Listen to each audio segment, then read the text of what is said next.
बार नहीं, अगले बार। अभी 2024 में हाँ कर लेंगे, हाँ कर लेंगे, पक्का कर लेंगे 2024 में, डन।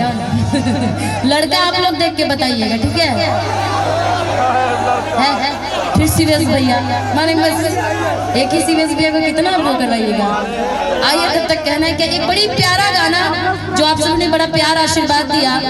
मरीन ड्राइव एगो घटना घट गई रे, अब पटना के लड़का एगो पट गई रे। हम चाहेंगे सोनू जी जरा इधर आइएगा, आइए आइए। यही वो राइट, इस बार नहीं अगले बार। अभी 2024 में हाँ कर लेंगे, हाँ कर लेंगे, पक्का कर लेंगे 2024 में, डन। लड़का आप लोग देख के बताइएगा, ठीक है?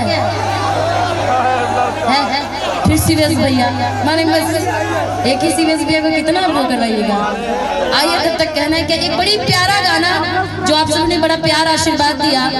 मरीन ड्राइव एगो घटना घट गई रे, अब पटना के लड़का एगो पट गई रे। हम चाहेंगे सोनू जी जरा इधर आइएगा, आइए आइए। यही वो राइट